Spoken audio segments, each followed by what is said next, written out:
मसीह की प्रिय परिवार, प्रभु यीशु मसीह के पवित्र और पवित्र चरणों में मैं प्रभु यीशु का दास आपका स्वागत करता हूं।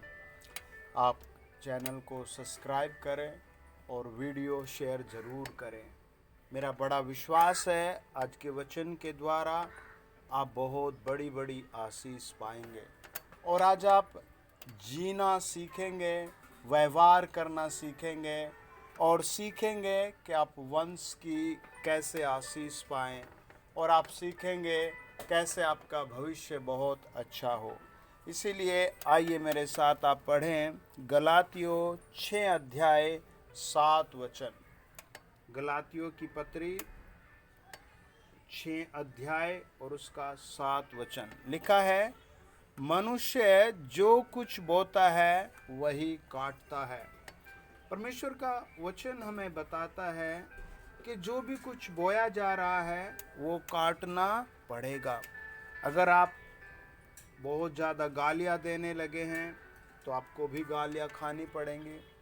अगर आप बहुत ज़्यादा निंदा करने लगे हैं तो आपकी भी निंदा की जाएगी।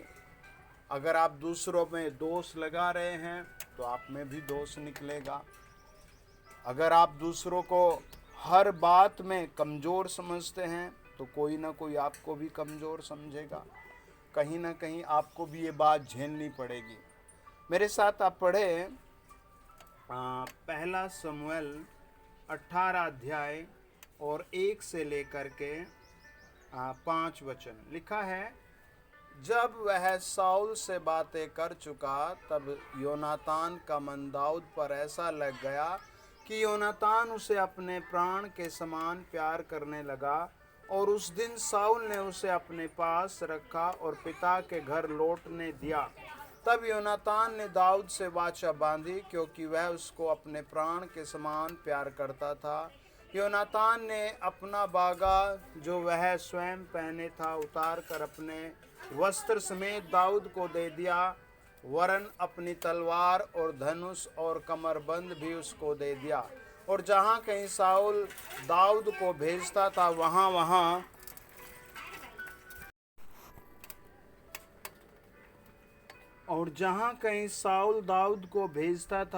वह वहाँ जाकर बुद्धिमानी के साथ काम करता था। अतः साउल ने उसे योद्धा का प्रधान नियुक्त किया और समस्त प्रजा के लोग और साउल के कर्मचारी उससे प्रसन्न थे। सब कहें आमीन। अपने हाथ उठाओ। प्यारे प्रभु यीशु, आज मेरे हर सुनने वाले के घर में आशीष आए, चंगाई की आशीष आए, बरकतों की आशीष आए, पवित्र आत्मा की आशीष आए, पवित्रता की आशीष आए, नए जीवन की आशीष आए, छुटकारे की। हर दुष्टात्मा खत्म हो जाए, हर बीमारी खत्म हो जाए, हर तरीके का नशा खत्म किया जाए। हे प्रभु यीशु, यशायाह 53 के अनुसार आज तेरे लोगों पर भर भर कर आशीष आए। यीशु मसीह के नाम से धन की आशीष आए। मत्ती 7:7 के अनुसार ये जो प्रार्थना आज कर रहे हैं वो पूरी हो जाए। भजन 2:8 के अनुसार आज जो कुछ मांग रहे हैं वो प्रभु यीशु के नाम से न मिले। ये जिस विषय में परमेश्वर के सामने घुटने टेके हुए हैं आज वो परिश्रम फल में बदल जाए प्रभु यीशु मसीह के नाम से। अंधापन, बहरापन, लकवा रोग, सर्वाइकल, पेट का दर्द, पथरी, रसोले सब यीशु मसीह नासरी के नाम से निकल जाए। प्यारे प्रभु, आपके बड़े अनुग्रह के लिए हम धन्यवाद देते हैं। इस बड़ी चंगाई के लिए धन्यवाद देते हैं। इसी समय आपकी आग हर सुनने वाले पर उतर आए। बांझपन जाता रहे, तरक्की रोकने वाली आत्मा जाती रहे, जादू टोना जाता रहे। प्रभु यीशु के ब्लड में नई ताकत आए, प्रभु यीशु के ब्लड में नई ताकत आए, प्रभु यीशु के नाम से नई जिंदगी उतर आए। जो मुकदमों में, कोर्ट केस में या किसी भी तरीके के ऐसी समस्या में आज वो बाहर किए जाए। प्रभु इस वचन पर आशीष आए। हर सुनने वाला सोचे समझे और 100 गुना आशीष पाए। सब कहें आमीन आमीन। अपने आप को चेक करें और अपनी गवाही रिकॉर्ड करके भेजना शुरू करें और अब देखिए वचन को बड़े ध्यान से सुने। आप जज हैं, वकील हैं, पुलिस वाले हैं, आप कौन हैं, टीचर हैं या फिर आप एक आम आदमी हैं, शॉप खोली हुई है, आप कौन हैं, आज आप ब्लेस होंगे। प्रभु आपकी उस मेजर प्रॉब्लम को ख़त्म करेगा जो आपके सामने खड़ी है, आपके बच्चों के सामने खड़ी, आज वो गिरेगी। वचन सुनो और समझो। दाऊद जब योनातान से मिला तो योनातान का और दाऊद का मिलना बहुत अद्भुत था। हालेलुया। दाऊद ने योनातान को बहुत खुश होकर बात की और योनातान ने भी दाऊद से बहुत खुश होकर बात की, और दाऊद का चाल चलन, काम करना वो लोग देख करके राजा से लेकर सारे कर्मचारी प्रसन्न हो गए। आज आप जैसे किसी की शादी होती है तो बहन उस घर में जाती है, कहती है मैं यहाँ नहीं रहूँगी। उससे आप क्या बो रहे हैं, क्या काटेंगे? आप क्या बो रहे हैं? एक बहन ने अपनी बेटी को बताया कि मैंने लव मैरिज की थी, बड़े खुश होकर एक 5-6 लोगों के बीच में। अब उसकी बेटी भी वही जिद पकड़ रही है, मैं भी लव मैरिज करूँगी, मैंने भी पसंद कर लिया किसी को। आप क्या बो रहे हैं? एक बहन पिछले दिनों शादी हुई, अपने ससुराल में गई और कहने लगी मुझे तो पागलपन के अटैक आ रहे हैं, मेरे से खाना नहीं बनता, मुझे तो बहुत नींद आ रही है, बीपी खराब है। और उसका ससुर और सास और एक देवर बेचारे परेशान हो गए, उसे घर छोड़ कर गए। उसने कहा मैं तो तब घर जाऊंगी वापस जब मैं अलग रहूंगी। अरे 3 लोगों का खाना उससे बन नहीं रहा। उसके ससुर गुजर गए, फिर भी उसने कहा मैं तो अलग ही होंगे। वो बेचारा अपनी माँ को लेकर वहाँ से चला गया, रोते हुए, परेशान होकर, और फिर वो अपने घर वापस जाती है। तो आप समझो उसकी सासू और वो देवर उसको क्या देकर गए होंगे? आशीष, तरक्की, धन, क्या देकर गए होंगे? हैं वो सब कुछ उन्होंने उससे क्या कहा होगा? आप ही सोचो, वो उससे प्रसन्न होकर गए या दुखी होकर गए? हैं वो क्या सोचकर, क्या कहकर वहाँ से निकले होंगे? वो परेशान थे उससे। हैं वो बिल्कुल दिल से, मैं सोचता हूँ 1000 बार दुआ देने के बाद भी दिल दुखी था उनका। वो ऐसे श्राप देकर गए होंगे जो उनके दिल को लूट रहा होगा, तोड़ रहा होगा। उनके भविष्य में कुछ ना कुछ ऐसे बाधा, वो श्राप जरूर लेकर आएगा। परमेश्वर का वचन बताता है, जब हम नीति वचन पढ़ते हैं, कि नीति वचन की पुस्तक में एक एक वचन बहुत स्पष्टता से बताता है। 4 अध्याय 1 से 8 में लिखा है, हे मेरे पुत्र, पिता की शिक्षा सुनो और समझ प्राप्त करने में मन लगाओ, क्योंकि मैंने तुमको उत्तम शिक्षा दी है। मेरी शिक्षा को न छोड़ो।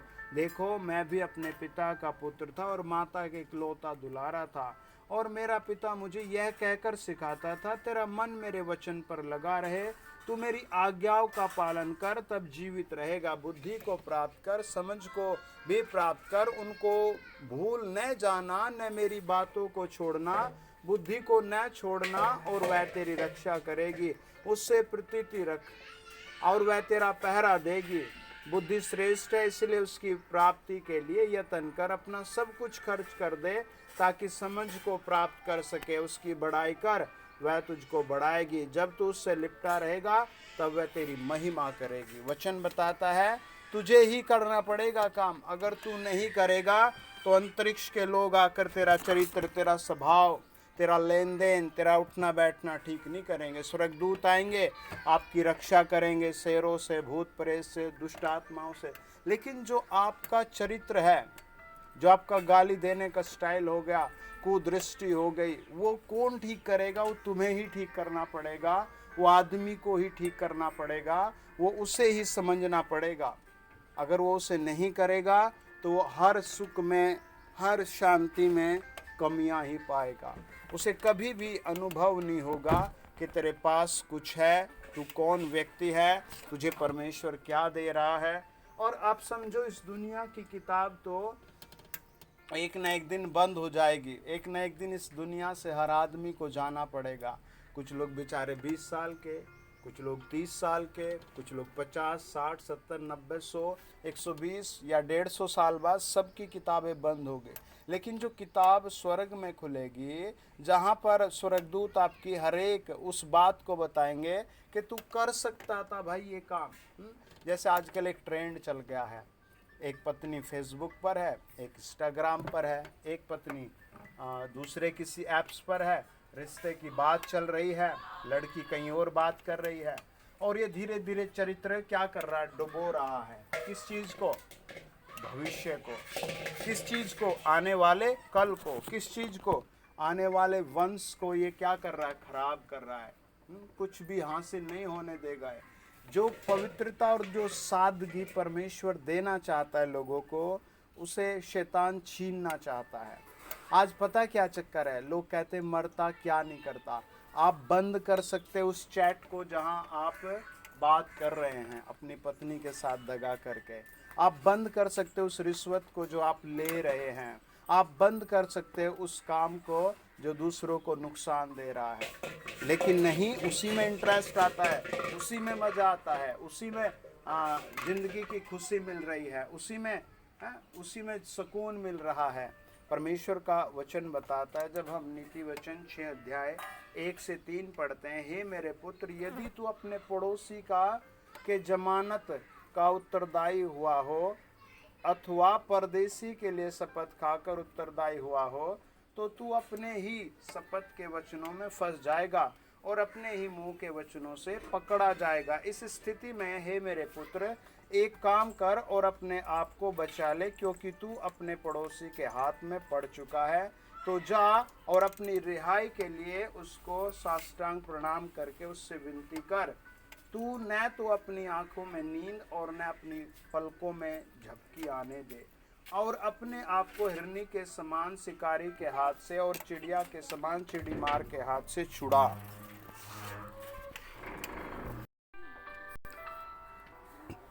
प्रभु का वचन बताता है नीति वचन 6 अध्याय के जाकर उससे माफ़ी मांग जो तूने गलती की है। आज कितने पति हैं जो अपनी पत्नियों को छोड़ने पर लगे हैं। कितने माँ बाप बेचारे खुद ही शर्मिंदा हो रहे, बेटे बेटियाँ छोटे नहीं बन रहे हैं। कितनी बहुएं हैं जो सास को और उसको जीवन खराब करके छोड़ रही हैं। उससे मिलेगा क्या? प्रभु का वचन कहता है उसके पास जा, उसे प्रणाम कर। जब तेरा प्राण बचेगा, कोई शिकारी है जो तेरी जान लेने के लिए लगा हुआ है। वो कैसे है? वो चिड़ी मार के समान है। अपने आप को बचा सकता है तो बचा। हो सकता है उस दुनिया में नुकसान हो सकता है इस दुनिया के बाद नरक में वो नुकसान हो, पर कहीं ना कहीं जो आपने बोया है वो काटना पड़ेगा। कहीं ना कहीं वो काटना पड़ेगा, वो चुकाना पड़ेगा दाम जो आप खरीद रहे हैं पाप की दुनिया में, पाप की सौदागरी में। परमेश्वर का वचन बताता है, जब भजनकार भजन संहिता 7 में हम पढ़ते हैं 1 से 5 में, वो कहता है, हे मेरे परमेश्वर, मैं तुझसे शरण लेता हूँ।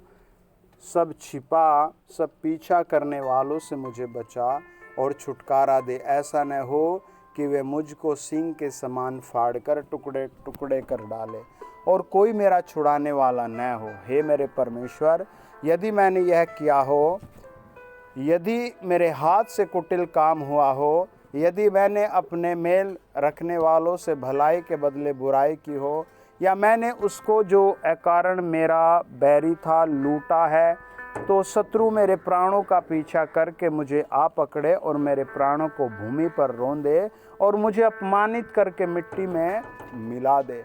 भजनकार को न्याय का एहसास है। वो कहता है, न्याय के लिए प्रार्थना, हे प्रभु मेरा पीछा कर रहा है कोई, और अगर मुझसे गलती हुई है, बुराई हुई है, तो कृपा करके मुझे माफ़ कर दे, कृपा करके मुझे इससे छुड़ा ले, कृपा करके मुझे इसका दंड तू ही दे। हैं, मैं एक नया जीवन पाना चाहता हूँ, मैं एक आशीष पाना चाहता हूँ प्रभु, मैं एक शांति पाना चाहता हूँ, और वो शांति परमेश्वर आपको देना चाहता है। हालेलुया। भजनकार इस बात का एहसास करता है। पता है, लोग कई बार एक अच्छी नौकरी पाने के बाद, एक अच्छा बिजनेस पाने के बाद भी एहसास नहीं करते you are a great man, आप कैसा एक आदमी है, आप एक महान आदमी हैं। परमेश्वर ने आपको रचा है, परमेश्वर ने आपको इस दुनिया में भेजा है, हैं? गरीब है, दरिद्र है, बीमार है, एहसास नहीं करता। मैं एक कैंसर के मरीज से मिला और उसने कहा please pray for me man of God. और जब मैंने उसके लिए प्रार्थना के लिए हाथ बढ़ाया तो उसने मेरा हाथ पकड़ कर कहा मैं माफ़ी चाहता हूँ, मुझसे इस दुनिया में जो भी पाप हो गए, मुझसे जो भी गलती हो गई, मैं उनके लिए शर्मिंदा हूँ और आज परमेश्वर मुझे माफ़ कर दे तो अच्छा है। मेरे पाप, मेरी गलती पता नहीं कितनी बार मैंने की है। और फिर उसने बताया कि मैंने अपने भाई के हक को मार लिया था, और उसने बताया कि मैंने अपनी माँ को छोड़ दिया था और आज मैं भी बिस्तर पर, मेरे बच्चे मुझे छोड़ गए। और उसने बताया मेरा पिता बीमार था, मैं उसे पलट कर नहीं देखता था, आज मैं बीमार हूँ, मेरे बच्चे भी मुझे नहीं देखते। आप ही वो बड़े आदमी हैं जो मुझसे मिलने आए हैं, आप ही वो महान आदमी हैं। और उसकी बातें सुनने वाला हर व्यक्ति का हृदय छिद रहा था। हमने उसके लिए बहुत बोझ के साथ प्रार्थना की और परमेश्वर ने उसका पश्चाताप सुना, उसका सुधार देखा। आपको सुधार करना है, एहसास करना है। ऐसा नहीं कि आप 100 गलतियां करके तब आप बदलाव चाहेंगे, नहीं, आप पहली गलती पर भी बदलाव कर सकते हैं। आप आज से ही बदलाव कर सकते हैं। आप इस चीज़ का अनुभव कर सकते हैं, आप इस चीज़ को मान सकते हैं, देख सकते हैं। परमेश्वर का वचन कहता है, मत्ती रचित सुसमाचार 5 अध्याय 1 से लेकर 11 वचन तक, प्रभु यीशु भीड़ को देखकर पहाड़ पर चढ़ गया और जब बैठ गया तो उसके चेले उसके पास आए और वह अपना मुंह खोलकर उन्हें उपदेश देने लगा। धन्य है वे जो मन के दीन हैं, क्योंकि स्वर्ग का राज्य उन्हीं का है। धन्य है वे जो शोक करते हैं, क्योंकि वे शांति पाएंगे। धन्य है वे जो नरम हैं, क्योंकि वे परमेश्वर के अधिकारी होंगे। धन्य है वे जो धार्मिकता के भूखे हैं और प्यासे हैं।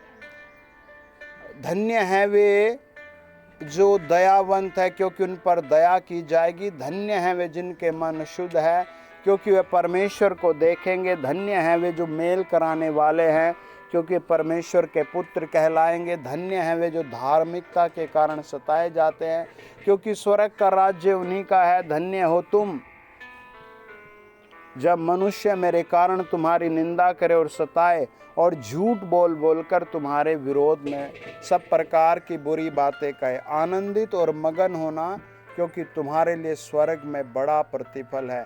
इसीलिए उन्होंने उन भविष्यद्वक्ताओं को जो तुमसे पहले थे इसी रीति से सताए।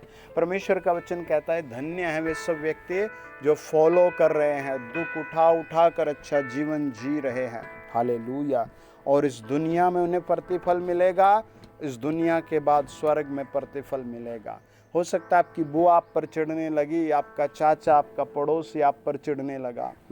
हो सकता है कौन आपका विद्रोही आपको नहीं पता, आपको तो बस ये पता है ये आदमी मेरे साथ अच्छा कर रहा है, ये आदमी बुरा कर रहा है। आपको वास्तविकता को संभालना है और अपने आप को ठीक करना है, अपने आप को नरम, दीन, सभ्य व्यक्ति रखना है, अपने आप को प्रभु में, अपने आप को आस पड़ोस में एक महत्वपूर्ण व्यक्ति रखना है। समझना है परिस्थिति को, बिना समझे कुछ भी निर्णय मत ले, बिना प्रार्थना के कुछ भी किसी को वादा ना करे।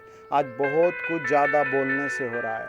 आज मैं आपको बताता हूँ, पहले बहुत कम लोग थे जो अपने माँ बाप के सामने बोलते थे, अपने दादा दादी के सामने बोलते थे।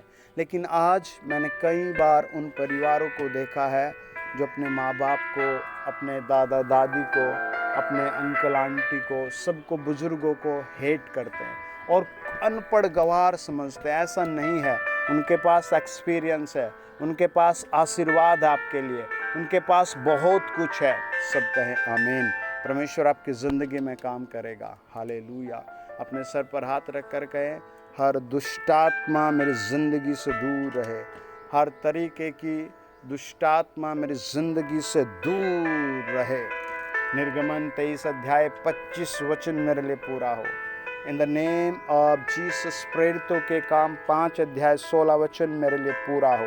प्रभु यीशु मसीह के नाम से आमीन आमीन। Congratulation dear family, God bless you. Channel please subscribe करें, वीडियो शेयर करें और गॉड ब्लेस यू। आप बड़ी आशीष में रहेंगे। आमीन।